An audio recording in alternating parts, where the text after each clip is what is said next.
Hi friends, ವಿನೋಪ್ ಮಾತಾಡ್ತಿದ್ದೀನಿ. ನೋಡಿ, ಇದು ತೆಂಗಿನಕಾಯಿ ಗಿಡವನ್ನು ಹೇಗೆ ಬೊನ್ಸಾಯಿ ಮಾಡೋದನ್ನು ನಾನು ಸ್ಟಡಿ ಮಾಡ್ತಾಯಿದ್ದೀನಿ. ಕರೆಕ್ಟ್ ಗೊತ್ತಿಲ್ಲ, ಮಾಡಿ ನೋಡ್ತೀನಿ. ಸ್ಟಾರ್ಟ್ ಮಾಡಿದ್ದೀನಿ. ನಾನೆಲ್ಲ ನೋಡಿದ್ದನ್ನು ಈಗ ಟ್ರೈ ಮಾಡ್ತಾಯಿದ್ದೀನಿ. ನೋಡಿ, ಇದನ್ನು ಪಾಟಲ್ಲಿ ಇದು 3 ಎಲೆ ಬಂದಿದೆ. 3 ಎಲೆಯಲ್ಲಿ ಇದು ನೋಡಿ, ಇದನ್ನು ಒಂದು ಇಂಚು ಮಣ್ಣು ಬಿಟ್ಟು ಮೇಲೆ ಇಟ್ಟಿದ್ದೀನಿ. ಇಲ್ಲಿ ಮೇಲೆ ಸ್ವಲ್ಪ ತೆಂಗಿನ ಚಿಪ್ಪನ್ನು ಅದನ್ನು ಬಾಕಿ ಇಟ್ಟಿದ್ದೀನಿ. ಯಾಕೆಂತ ಹೇಳಿದ್ರೆ ಬಿಸಿಯಲ್ಲಿ ತೆಂಗಿನಕಾಯಿ ಚಿಪ್ಪು ಹೊಡೆಯೋ ಚಾನ್ಸ್ ಇದೆ. 1 ವರ್ಷ 2 ಕಳೆದ ಮೇಲೆ ಅದು ಬೆಳೆದ ಮೇಲೆ ಅದು ಹೊಡೆಯೋದಿಲ್ಲ. ಆಗ ಅದ್ರ ಮೇಲೆ ಪಾಲಿಶ್ ಎಲ್ಲ ಬರಲಿಕ್ಕಿದೆ ಕೆಲಸಗಳು. ಇಲ್ಲಿ ಕೊಡಗಿನಲ್ಲಿ ಇದು ಯಾರಾದರೂ ಟ್ರೈ ಮಾಡಿದ್ದಾರೆ ಅಂತ ಇಲ್ವ ಅಂತ ಗೊತ್ತಿಲ್ಲ. ನೋಡಿ, ಇದು 1 ವರ್ಷ ಗಿಡ ಮೊಳಕೆ ಇಟ್ಟು ಬಂದು 1 ವರ್ಷ ಆಗಿದೆ. ಯಾವಾಗಲೂ ಇದೇ ರೀತಿ 3 ಎಲೆನೇ ಇರ್ತದೆ. ಇಲ್ಲಿ ಏನಾಗ್ತದೆ ಅಂದರೆ, ಇಲ್ಲೇ ನಾವು ಇದನ್ನು ಕಟ್ ಮಾಡಿ ಬಿಡೋದ್ರಿಂದ ತೆಂಗಿನಕಾಯಿ ಮರ ಏನು ಬೆಳೆಯೋ ಪೋರ್ಷನ್ ಇದೆ, ಇಲ್ಲಿಂದನೇ ಮರ ಬೆಳೀಲಿಕ್ಕೆ ಸ್ಟಾರ್ಟ್ ಆಗ್ತದೆ. ಇದು ಸ್ವಲ್ಪ ದೊಡ್ಡದಾದ ಮೇಲೆ ಪಾಟ್ನ ಚೇಂಜ್ ಮಾಡ್ತೀವಿ. ಇದು ಯಾವಾಗಲೂ ಇದು 3 ಎಲೆ ಇರ್ತದೆ. ಇದನ್ನು ಕರೆಕ್ಟಾಗಿ ಗೊತ್ತಿಲ್ಲ, ಅದನ್ನು ಸ್ಟಡಿ ಮಾಡ್ತಾಯಿದ್ದೀನಿ. ಇದನ್ನು ಬೇರೆ ಬೇರೆ ರೀತಿಯಲ್ಲಿ ಒಂದ್ಸಲ ಬೇರಿದ್ದು ನೆಕ್ಸ್ಟ್ ಏನು ಬರೋ ಇದರಲ್ಲಿ ಬೇರೆ ಗಿಡ ಬೆಳೆಸ್ತಾ ಇದ್ದೀನಿ. ಅದು ತೆಂಗಿನಕಾಯಿ ಬಂದು ಮೇಲೆ ನಿಂತು ಬೇರೆಲ್ಲೇ ನಿಲ್ತದೆ. ಅದು ಅಷ್ಟೇ 3 ಎಲೆನೇ ಇರುವಂಥದ್ದು.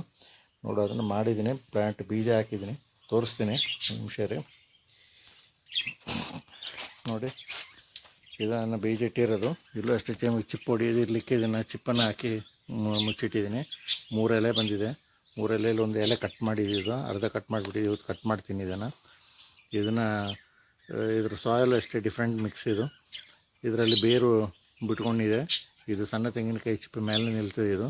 ಇದನ್ನು ಅಷ್ಟೇ ನೋಡಿದೆ, ಬೇರು ಕೆಳಗೆ ಬಿಟ್ಟಿದೆ, ಕಾಣ್ತಾ ಇರ್ಬೋದು. ಬೇರು ಜೀವಂತ ಇದೆ, ಬರ್ತದೆ ಅದು. ನೋಡಿ, ಇದು ಎಲ್ಲ ಬೇರೆ ಬೇರೆ ಐಟಮ್ ಮಾಡಲಿಕ್ಕಾಗಿ ಇಟ್ಟಿರೋದು. ನೋಡಿ, ಇದು ಬೀಜ ಇದು ಬಂದಿದೆ, ಬೇರು ಬರ್ತಾಯಿದೆ. ನೋಡಿ, ಹೊರಗಡೆ ಇಟ್ಟಿರೋದು. ಇದು ಈಗ ಸ್ಟ್ಯಾಂಡಿಂಗ್ ಪೊಸಿಷನ್ನಲ್ಲೇ ಇರ್ತದೆ. ಇದು 2 ಇದನ್ನು ಕಟ್ಟು ಒಂದೇ ತೆಂಗಿನಕಾಯಿ ಬೀಜದಲ್ಲಿ 2 ಗಿಡ ಬರೋ ರೀತಿಯಲ್ಲಿ ಇರ್ತದೆ. ನೋಡಿ, 2 ಕಣ್ಣು 3 ಕಣ್ಣು ರೀತಿಯಲ್ಲಿ, ಆ ರೀತಿಯಲ್ಲಿ ಕಾನ್ಸೆಪ್ಟ್ ಮಾಡಿ ಇಟ್ಟಿರೋದು. ಇದು ಕೆಲವು ಬರ್ಬೋದು ಅಂತ ಅನ್ನಿಸ್ತದೆ. ಟ್ರೈ ಮಾಡ್ತಾಯಿದ್ದೀನಿ, ಏನಾಗ್ತದೆ ಗೊತ್ತಿಲ್ಲ. ಇದು ನೋಡಿ, ಕಟ್ ಮಾಡಿ ಇಟ್ಟಿದ್ದು. ಈಗ ಚಿಗುರು ಬರ್ತಾಯಿದೆ. ಇದು ಅದೇ ರೀತಿ ಇಲ್ಲಿಗೆ ನೋಡೋ ಸ್ಟೆಪ್ ಕಟ್ ಮಾಡಿ ಚಿಪ್ಪಲ್ಲಿ ಇದು ಮಾಡಿ ಬಿಟ್ಟಿದ್ದೀನಿ.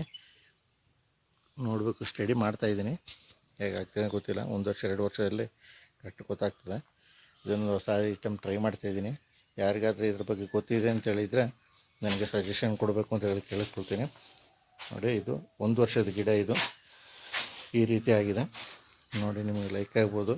ಇದನ್ನು ಕೊಡಗಿನಲ್ಲಿ ಯಾರು ಟ್ರೈ ಮಾಡಿದಿರಿ ಅಂತ ನನಗೆ ಕರೆಕ್ಟಾಗಿ ಗೊತ್ತಿಲ್ಲ. ನೋಡಿ, ಲೈಕ್ ಆಗ್ಬೋದು ಅಂತ ಹೇಳ್ತೀನಿ. ಲೈಕ್ ಮಾಡಿ. Thank you.